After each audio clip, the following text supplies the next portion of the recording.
그날까지 복음 전하시는 여러분들의 삶이 되시길 바랍니다. 우리 옆 사람들과 이렇게 한번 인사하겠습니다. 우리는 모두 하나님의 동역자입니다.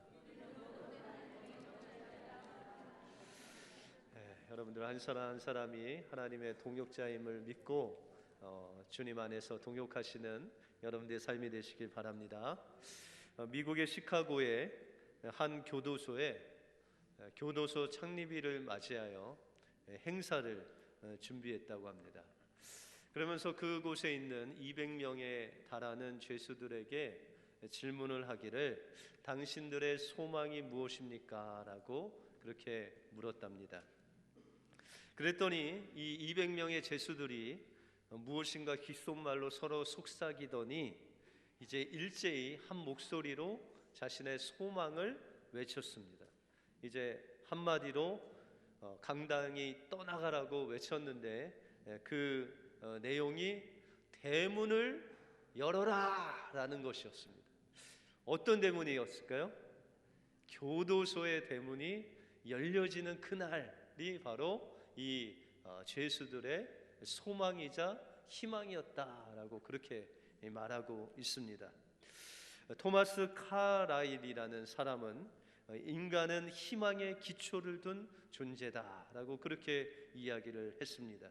우리가 어떠한 희망이든지 그것이 크든지 작든지 희망이 있어야 우리의 삶이 존재한다라고 그렇게 이야기를 하고 있습니다. 세계 2차 대전 때에 영국과 미국의 포로 2만 명이 일본의 그 수용소에 있었다고 합니다. 근데 그곳에 2만 명 중 한 8천 명이 그곳에서 죽었는데 그들이 죽은 사인은 영양실조나 아니면 질병이나 과로로 죽은 것이 아니라 좌절로 그 8천 명이 다 죽음을 맞이했다는 것입니다. 나치 독일의 포로 수용소에 600만 명의 유태인들이 학살될 때 그들 수감되었던 지하 감옥 벽에 어떤 한 사람이 그 손톱으로 다윗의 별을 그렸다고 합니다. 그리고 그 밑에 이런 시를 적었다고 합니다.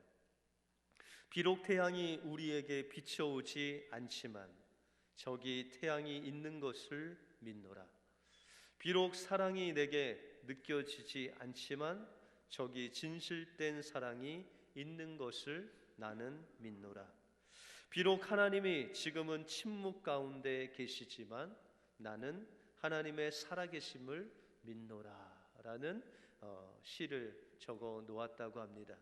우리는 그 이름을 모르고 또한 사라진 지하 감옥에서 시를 쓴 그 한 사람의 그 신앙과 같이 우리의 눈에는 때로는 보이지 않고 때로는 역경 속에서 우리가 좌절하고 낭망하지만 그 너머에 믿음의 눈으로 보면 그 너머에 지금도 살아계셔서 여러분들과 함께 하실 뿐만 아니라 여러분들의 인생을 인도하시는 그분이 살아있다는 그 소망을 가지고 살아갈 때 우리는 어떠한 상황 속에서도 믿음의 경주에서 승리할 줄 믿습니다.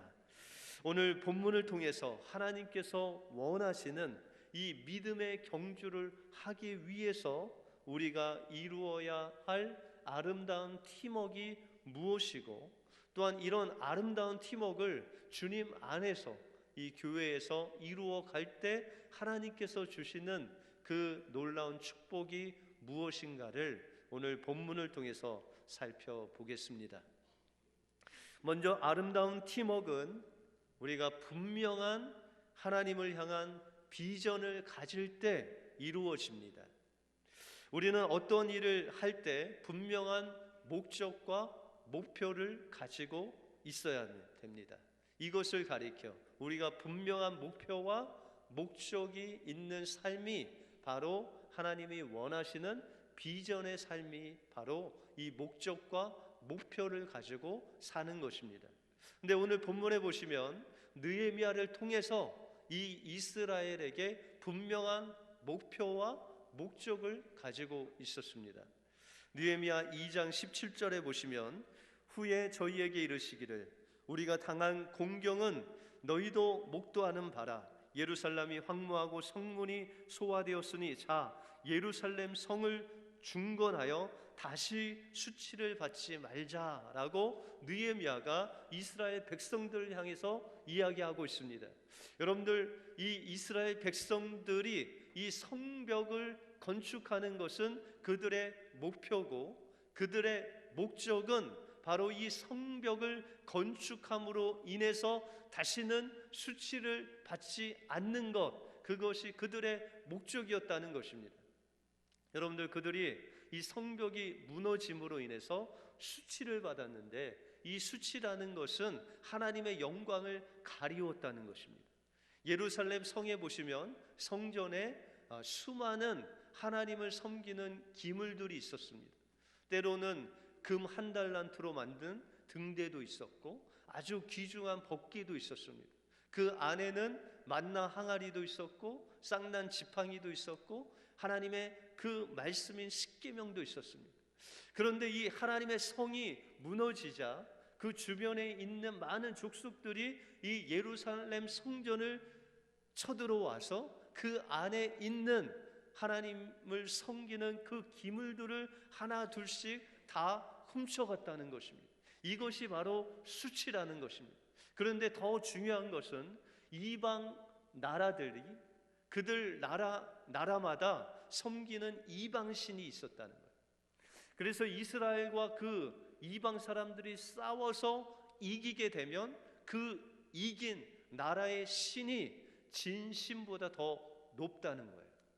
여러분들, 이스라엘 백성들이 예루살렘 성이 무너지고 전쟁에서 패하고 그 하나님을 섬기는 기물들을 다 빼앗겼을 때 그들의 마음속에 하나님의 영광이 완전히 가리워지고 이방 사람들은 자신이 섬기는 그 우상을 더 크게 보았다는 것입니다.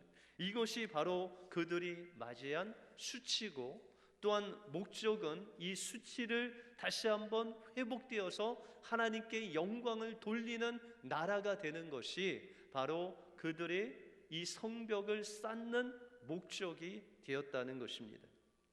그러면 이 목표를 이루기 위해서, 성벽을 쌓는 이 목표를 이루기 위해서 가장 중요한 것이 무엇이겠습니까?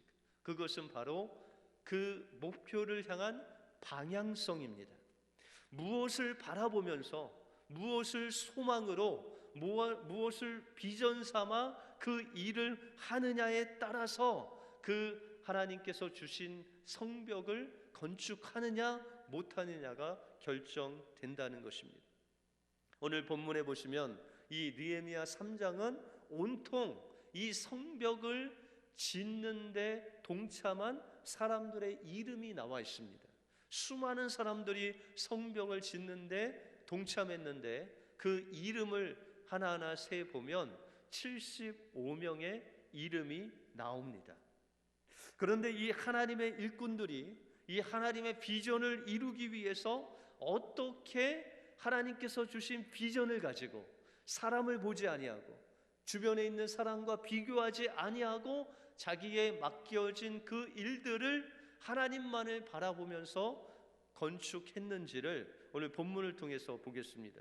오늘 14절에 보시면 분문은 벤학게렘 지방을 다스리는 레갑의 아들 말기야가 중수하여 문을 세우며 문짝을 달고 자물쇠와 빗장을 갖추었다라고 그렇게 말씀하고 있습니다.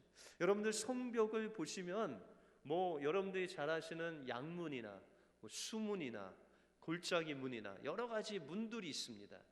그런데 오늘 14절에 보니까는 이 말기야라는 사람, 그 베들레헴 지역에 있는 이 말기야라는 사람은 그 많은 문 중에서도 분문을 건축했다라고 그렇게 말씀하고 있습니다. 여러분들, 분문이라고 하니까 약간 고상한 것 같은데 이 분문의 뜻은 그런 뜻이 아니라 이 분문이라는 뜻은 배설문의 문이다라는 그런 뜻이에요. 이 한자로 쓰니까 분이라는 건데 이 분이라는 것은 배설물을 이야기하는 것입니다. 그러니까는 이 하나님께 예물을 드리고 또한 하나님께 영광을 돌리기 위해서 이 짐승을 잡았을 때 그 오물과 뭐 배설물 이런 모든 것들은 다 어디를 향해요? 이 분문으로 향하는 문이라는 거예요. 여러분들, 쓰레기보다 더 더러운 오물을 버리는 그 문을 이 말기야가 중수했다는 거예요. 여러분들, 때때로 우리가 맡은 일이 조금 남보다 힘들거나 어렵거나 또 남들이 알아주지 않는 일들을 우리가 맡을 때가 있다는 거예요. 막 땡볕에서도 주차하는 일, 아침 새벽부터 운전하는 일, 뭐 이런 일들은 사람들이 알아주지 않지만 어렵고 힘들지만 하나님께서 우리에게 맡겨주신 일이라는 것입니다. 그런데 오늘 성경에 보면 이 말기야가 그 배설물이 들랑달랑하는 그런 문을 세웠지만 결단코 그는 불평하지 않았다고 말씀하고 있습니다. 그가 뭐 이렇게 불평했다, 저렇게 원망했다, 이런 말이 성경에 기록되지 아니합니다. 여러분들, 우리 같으면 그 총독 느헤미야를 향해서, 총독님, 왜 저에게만 이렇게 더러운 곳에 성벽을 세우라고 하시나요? 저는 좀 이왕이면 더 깨끗하고 좋은 것을 건축하고 싶습니다 라고 기록된 부분이 전혀 없다는 거예요. 다시 말해서 이 말기야라는 사람은 하나님의 그 성벽을 지을 때 그것이 힘들든지 어렵든지 그것이 어떠한 곳이든지 간에 사람과 비교하지 않았다는 거예요. 사람을 원망하지 않았다는 거예요. 총독을 원망하지 아니하고 오직 그 성벽을 통해서 하나님의 영광이 드러날 그 비전을 향해서 나갔다는 것입니다. 그래서 오늘 본문에 보시면 그 문을 세우고 문짝을 달고 빗장을 세우고 또한 자물쇠를 열어서 온전한 헌신으로 그 성벽을 완성한 말기야의 모습을 우리가 볼 수 있습니다. 이뿐만 아니라 우리가 5절에 보시면 드고와 사람이라는 사람들이 나옵니다. 근데 이 드고와 지역을 자세히 살펴보면 이 드고와 사람들은 보통 귀족들을 섬기는 종이나 노예로 굳은 일을 하는 그런 사람들이 바로 드고와 사람이었다는 것입니다. 그런데 그 삶의 현장도 항상 굳은 일, 항상 주인이 시키는 일, 어렵고 힘든 일을 했던 그 사람들이 이 하나님의 일에 적극적으로 동참했다는 거예요. 근데 성경은 5절에 자세히 보시면은 이 드고와 사람들은 하나님의 성전을 지었는데 그 드고와에 있는 귀족들은 그 하나님의 일에 담붙지 아니했다라고 말씀하고 있습니다. 여러분들, 귀족들은 어떤 사람이죠? 그 종을 부리고 험한 일, 어려운 일 하지 않고 그냥 말로 명령해서 그냥 자기가 원하는 것을 다 하는 그런 사람이었어요. 그래서 이 귀족들은, 이 드고와 있는 귀족들은 손에 흙을 묻히고 벽돌을 나르고 정말 하나님의 그 성벽을 위험하게 쌓는 그 일을 동참하지 아니했다는 것입니다. 여러분들의 주변 사람들 중에서도 그 주인 된 사람이 정말 하나님의 일에 동참도 하지 않는데 그냥 종이 가서 하면은 얼마나 원망이 섞인 말이 나올 수 있겠습니까? 아니, 저 사람은 귀족이고 주인이고 저 돈도 많고 정말 풍성하게 그렇게 사는 사람인데도 불구하고 하나님의 일에 동참치 않는다라고 원망할 수 있지만, 그러나 드고와 사람들, 그 종과 노예들은 불평하지 않고 원망하지 않고 그 하나님께서 주신 그 일을 묵묵히 감당하는 그들의 모습을 우리가 볼 수 있다는 것입니다. 여러분들, 이 드고와 사람들이 원망하지 못해서 원망하지 않은 게 아닙니다. 불평하지 못해서 불평하지 않은 것이 아닙니다. 그들은 그 사람을 보지 않고 그 귀족을 보지 않고 주인을 보지 않고 오로지 하나님만을 보는 그 비전을 가졌기 때문에 그는 묵묵히 하나님께서 주신 그 역할을 감당할 수 있었다는 것입니다. 여러분들, 교회 안에서 하나님의 일을 할 때 아름다운 팀워크는 자신이 어떠한 어려운 일을 맡았을지라도 그것을 원망하지 않고 불평하지 않고 다른 사람들의 일과 비교하지 아니하고 하나님께서 주신 그 목표와 비전을 향해서 하나님의 영광을 향해서 여러분들의 시선을 바라보며 나가는 그 사람이 바로 하나님이 원하시는 아름다운 팀워크를 이루는 그런 존귀한 사람이다라고 말씀하고 있다는 것입니다. 가끔 교회에서 이제 주방을 내려가 보면 이제 소리 없이 김치를 담그시는 분들이 보입니다. 여러분들, 우리 교회는 여성교회가 한 달에 한 번씩 돌아가면서, 그죠? 이 주방을 담당하시는데 제가 볼 때 거의 2주에 한 번씩 김치를 담으시는 것 같아요. 여러분들 집에서 2주에 한 번 김치 담그시는 분 계세요? 저희 집은 한 1년에 한 두세 번 담을까 말까 하는데, 여러분들 그냥 뭐 무슨 일만 있으면은 김치 담고 뭐 반찬 하시고 그냥 주방에서 칼소리가 들립니다. 여러분들, 그럼에도 불구하고 제가 주방에 내려가서 이 여성교회가 돌아가면서 하는 그 주방의 모습을 보면 늘 즐거워요. 뭐가 그렇게 즐거운지 모르는데 늘 웃으면서 그 즐거운 가운데 뭐 칼질도 하시고, 때로는 이 남성교회가 오셔서 막 무거운 것도 날라주시고 쓰레기도 벌어주시고, 이런 것을 보는데 그 얼굴에 힘든 내색이 없고 그냥 기쁜 마음으로 즐겁게 하셔요. 그래서 때로는 제 마음속에 어떤 생각을 하냐면, 저분들이 정상은 아닌 것 같다, 약간 예수님께 미친 것 같다. 여러분, 미치지 않고는 그 힘든 일을 하시면서 저렇게 웃을 수가 없다라는 그런 생각이 듭니다. 여러분들, 지난주 목요일 날 우리 세상 아이들은 할로윈을 섬겼지만 우리는 그레이스 폴 페스티벌을 했습니다. 근데 그곳은 이제 아이들이 놀 수 있도록 준비하기 위해서 우리 중고등부 학생들이 지난주에부터 바닥 청소를 했습니다. 선생님들이 아주 일찍 와서 막 그곳에 섹션을 만들고, 학부모님들은 주방에서 먹을 것을 준비하고, 그래서 많은 요 지역에 있는 아이들과 이 부모님들이 와서 얼마나 즐거워하는지, 그냥 티켓 몇 개만 받으면 저 중고등부실에서 거의 이 캔디를 한 보따리, 여러분들이 도네이션 해준 그 사탕을 한 보따리 그냥 받아서 가면서 너무 즐거워하는 모습을 보았습니다. 여러분들, 그들이 시간을 투자하고, 여러분들 요즘 애들이 집에서 청소하는 거 봤습니까? 청소 안 하잖아요, 그죠? 근데 막 청소를 하고 준비를 하고, 목사인 저보다 더 막 교회 일찍 가야 된다고 아이들은 막 서둘러 나오고 하면서 그 아이들을 섬기는, 그 동역하는 그 모습을 통해서 그 어린아이들을 섬기는 그 모습이 바로 하나님께서 원하시는 아름다운 그 팀워크, 동역의 모습이다라고 생각합니다. 제가 말씀은 드리지 않았지만 여러 음지에서, 보이지 않는 곳에서 봉사하시는 그 분들의 그 수고와 그 헌신은 사람들은 보지 못하지만 하나님께서는 보시고 계신다, 아름답게 여기시고 있다는 것입니다.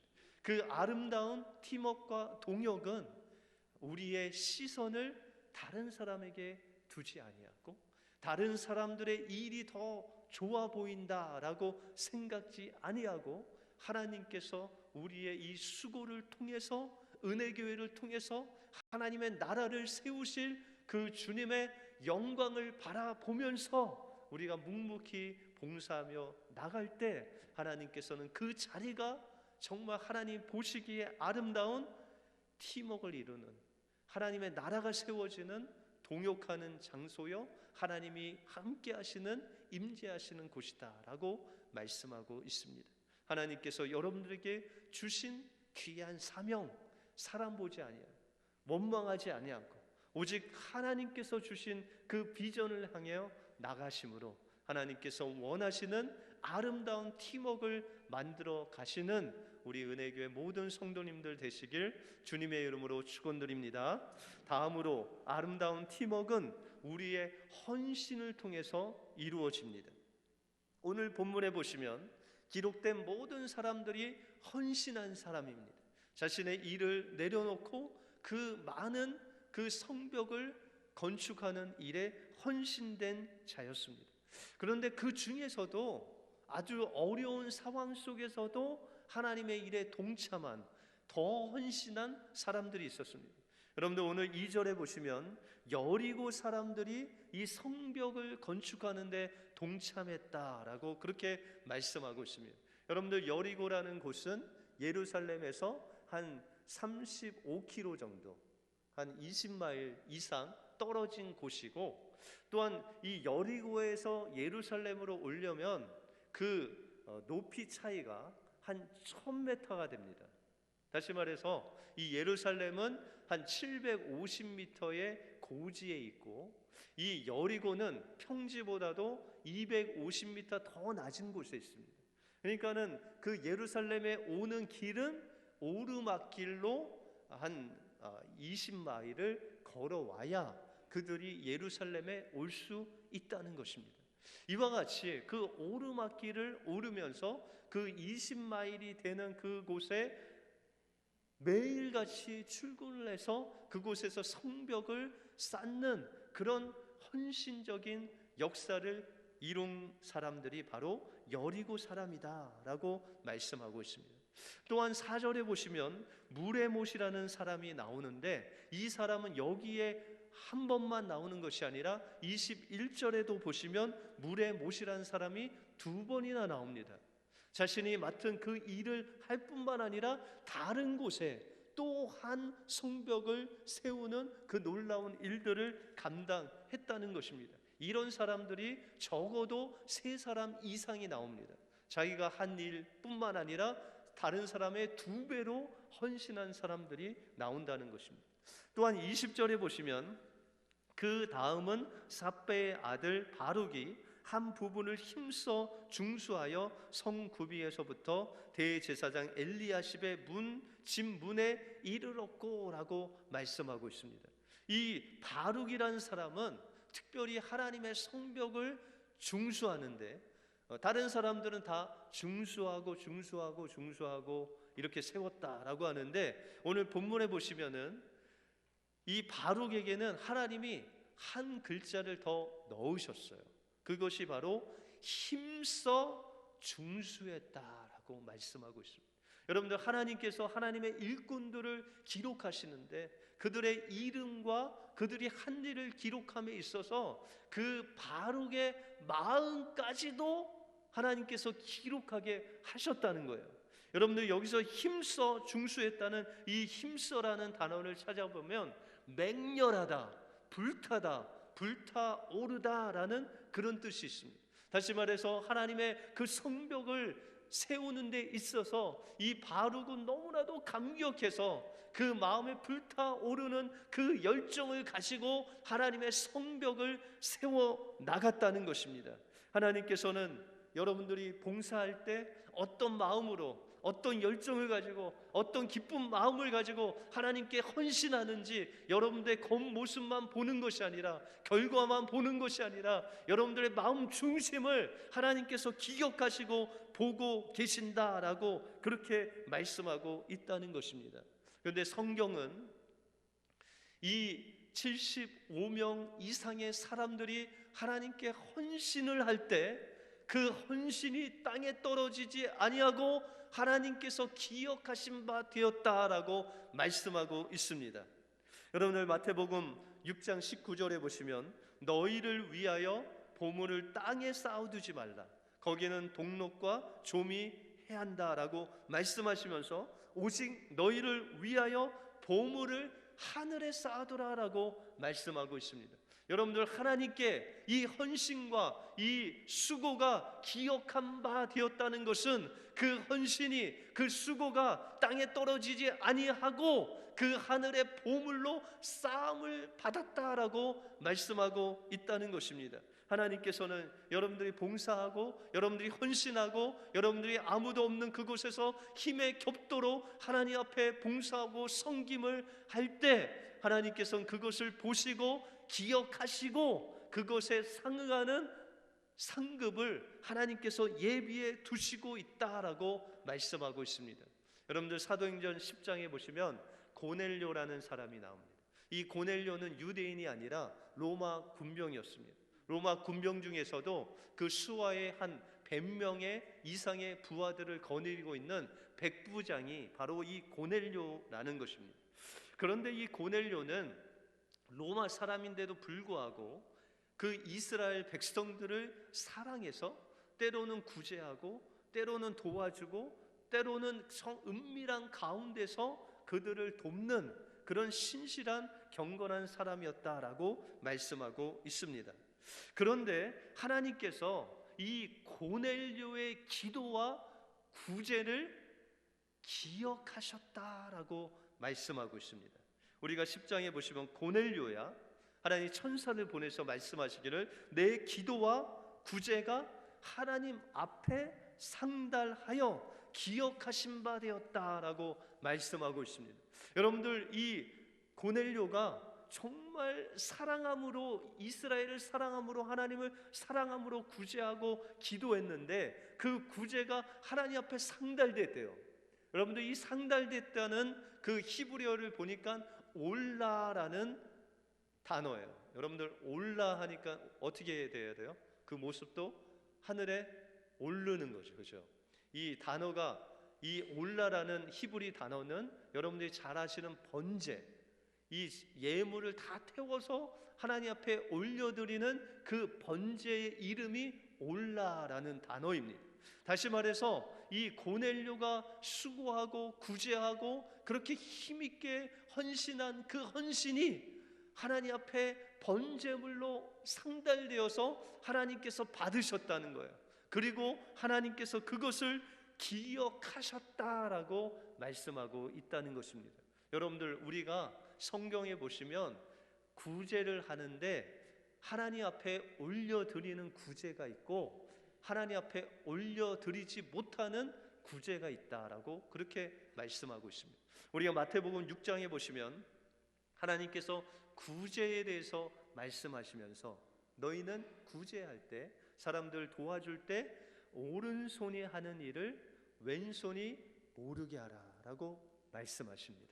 이것이 진정한 그 은밀함 중에 구제하는 것이 하나님께서 받으시는 구제다라고 말씀하고 있습니다. 그런데 하나님 받지 아니하시는 구제도 있대요.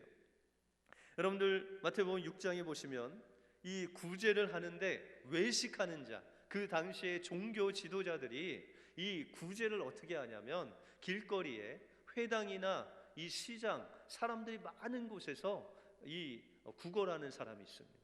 그러면 그곳에서 그냥 옷을 펼쳐가면서 서서 자기가 가지고 있는 돈을 다 꺼내서 그 구걸하는 사람들의 그 통에 그냥 소리나게 던져서 그냥 땡그랑 하면서 넣습니다. 내가 구제했다는 거예요. 여러분들, 그런데 하나님께서 말씀하시기를 그 구제는 이미 자기 상을 받았다라고 그렇게 말씀하고 있습니다. 다시 말해서 그 자신을 드러내기 위해서 하는 그 구제는 이미 이 땅에서 자기의 상을 다 받았기 때문에, 사람들이 다 알아줬기 때문에 더 이상 하나님이 알아주는 일이 없다라고 그렇게 말씀하고 있습니다. 여러분들, 그 은밀한 구제를 하고 하나님 앞에 간절한 그 유대인들을 위해서 기도한 고넬료의 구제는 하나님 앞에 상달되어 기억하신 바 되었는데, 하나님께서 기억하셨을 때 그 고넬료에게 주신 축복이 있습니다. 그것이 무엇이냐 하면, 우리가 사도행전 10장에 보시면은 이 고넬료의 종들을 통해서 베드로를 데리고 옵니다. 그리고 베드로가 이 고넬료와 그 고넬료 가정에서 하나님의 복음을 전할 때, 그 십자가에서 죽으신 부활하신 예수 그리스도를 고넬료와 그 가정에게 전할 때 그곳에 무엇이 임했냐면 성령이 임했다라고 말씀하고 있습니다.